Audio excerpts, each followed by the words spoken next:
Hi, welcome back to the Beardy Explorer channel. I'm Will, and today got a very exciting project to do. Been looking forward to having a go at this, and a little hint for you. Should be fun.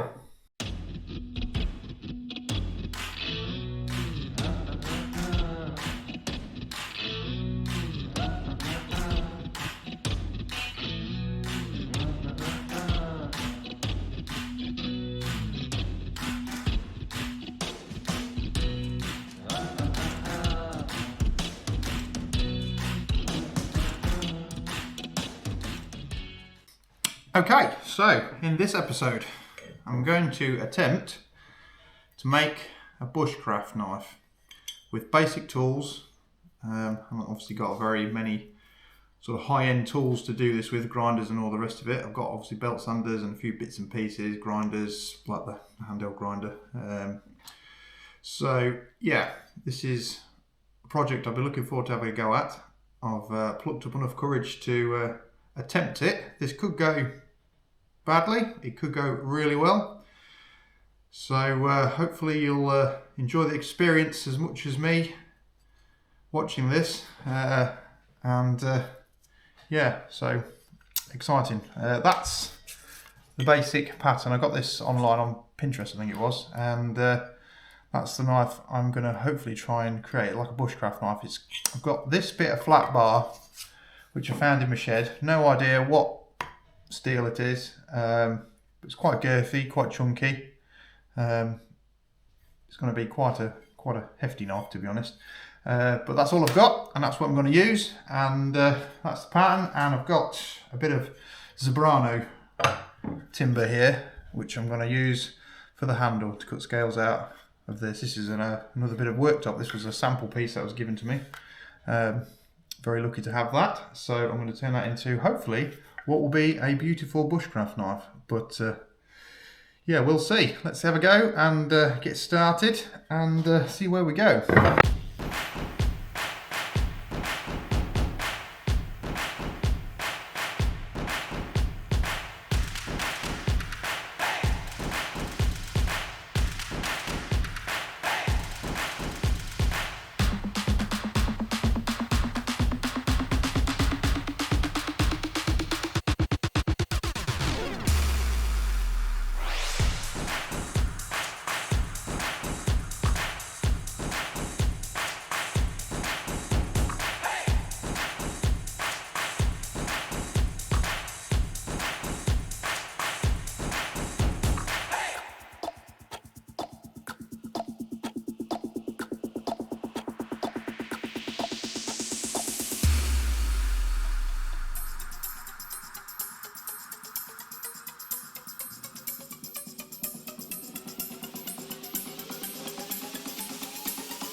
Well, I'm not going to lie, that was pretty terrifying, using a grinder for the first time to cut out some decent metalwork. I've used one occasionally for doing little bits and pieces, but that's like the first time I've used a grinder and cut out anything substantial.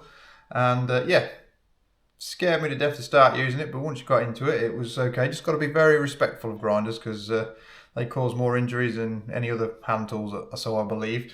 So as long as you're respectful of them, and yeah, that's my health and safety tip for you people out there. Just be respectful of your grinder. But yeah, got the basic shape cut out.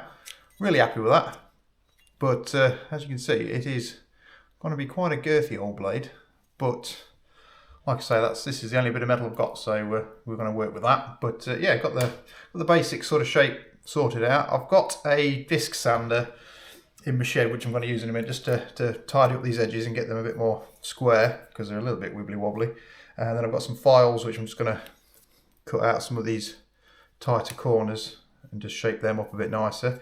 And then I'll probably drill the holes next in the actual tang of it, and then I'm going to do one actually for a cord at the back there as well. So I'm going to have 2 for the pins, 1 for a cord, and yeah, that's what I'm going to be doing now. So let's get on and get going with that.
Right, it's all going pretty smoothly at the minute. I've got it all sort of cleaned up now. Pretty damn happy with that so far. Got the holes drilled in the tang now for the pin to go in to hold the scales on, so that's good. There were 5mm holes for them and an 8mm at the back for the cord to go in that one. It's amazing how well the metal drills when you've got some fresh drill bits, because I don't know if you remember from a previous video when I was trying to drill out the tang on a restoration job on my father's knife. I had a right trouble with that. I mean, this might be softer metal to be honest, but I bought some brand new drill bits just to obviously do jobs like this, and well, they just breathe through like a knife through butter. So yeah, decent drill bits. Definitely invest in decent drill bits if you're going to be drilling metal. But anyhow, that's all sort of profiled up quite nicely now. Next thing I've got to try and do is the bevels on the blade, which is one bit I wasn't really particularly looking forward to in regards to how accurate I'm going to get this looking. And yeah, I've got to try and get a centre line drawn on there, and then I think I might try and use my grinder with the flapper disc on it maybe to get some of the material off, well, the bulk of the material off, and then try and refine it with the file potentially. Still umming and ahhing how I'm going to attack it, but that's possibly how I'm going to do it. But I'll get a centre line marked on it and go from there.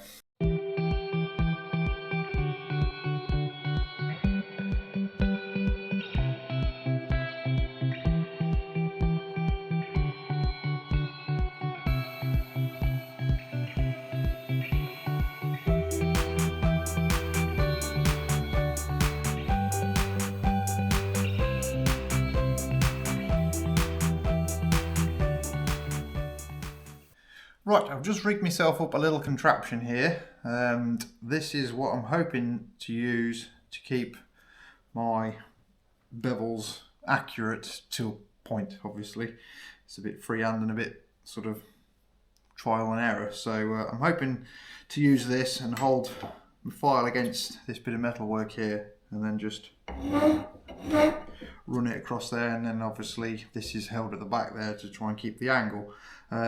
I can adjust the angle with several different holes on here if I need to drill extra holes, or if they're not the right angle then I'll just get rid of that bit of wood and get another bit on there. But it's quite rudimentary, and it's quite rough in regards to not terribly accurate, but this is my first knife, so I thought I'd just try and rig something up to see if it would work. I know you can buy the expensive proper sort of sharpening ones, but I wanted to see how I get on with this first, so here we go, and let's see how it goes.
Right, that's got the blade pretty close to where I want it now. As you can see, I've gone a little bit artsy with it. I've decided to put a load of sort of little drill holes in it to give it sort of like almost snake skin style, but on my own twist, because number one, I haven't got any of those sort of bits to do it with. I just had a little drill bit and I thought, you know what, that's going to make it look a little bit cooler, give it a little bit of some extra, a little bit of feature to it. So I've popped some of them in there, and I think they look quite cool. I'm a bit on the fence with them. I look at them 1 minute and think, yeah, they look really cool. And the next minute I look at it and think, probably would have been better without them. But they're in there now, so it is what it is. What I might do also is put a couple of grooves in the top here. So when you're holding it, it's got like a thumb groove. I did see a knife when I was looking on the internet a little while ago. No, actually the other week. And somebody put like little grooves there, and I thought, that looks quite cool for like a thumb piece, just so you can get a good grip on it. I'm not sure whether to do that or not. I'm on an iron. Am I doing too much on my first knife? Sort of learning to walk at the minute, not sort of sprint. So I might leave that. I mean, it's something I can always add at a later date. So maybe I'll leave that for now. But next thing's next. I've got to sort of sort out a piece of wood now for the handle. I've got a nice bit of Zebrano, which I think I'm going to use for the handle, and yeah, sort of get that marked out and get it ready for turning into scales, and yeah, get that sorted out. But I've also got to do the heat treat on this, which I'm not looking forward to because I've never heat treated metal before. Obviously I've watched some videos, so it makes me a professional, but yeah, it's something I'm sort of putting off doing at the minute because, well, I'm a bit nervous about doing it. And plus, I don't even know what metal this is, so I might be wasting my time. But I want to go through the process anyway of heating it up and quenching it, and then tempering it in the oven as well. But well, let's get the handle sorted out first, and then go from there.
So that should be the heat treatment all done on the blade.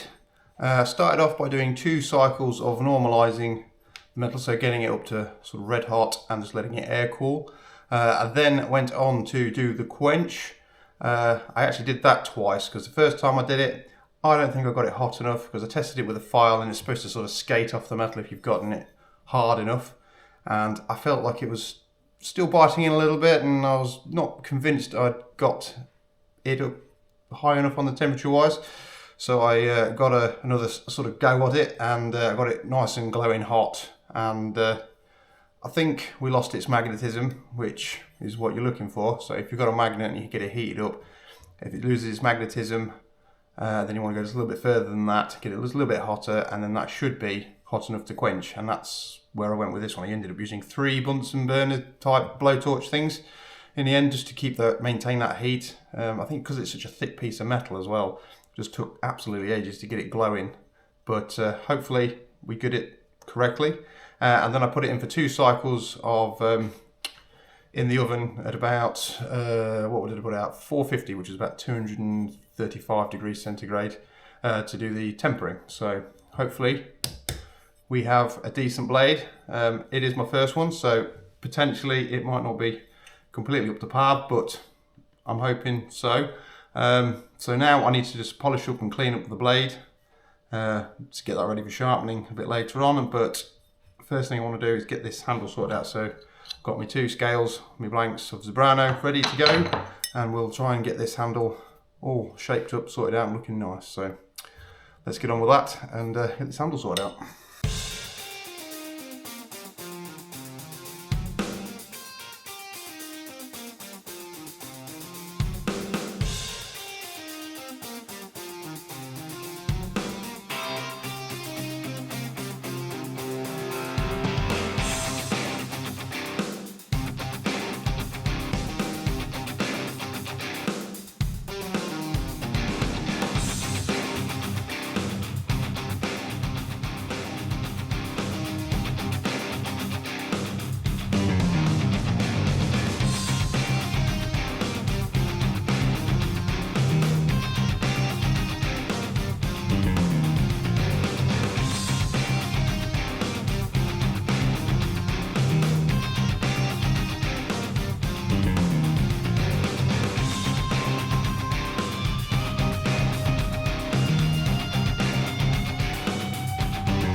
Right, there we go. She is complete. And I'm very, very proud and happy with that. I think it looks pretty stunning.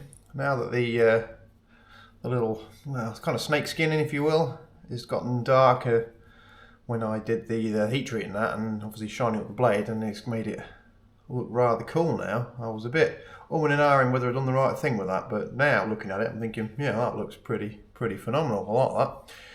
But yeah, she's all complete now. Just got to put a bit of paracord in for the handle bit there, but I'll do that shortly. But yeah, pretty damn satisfied with how that's turned out. I mean, she's not ridiculously sharp.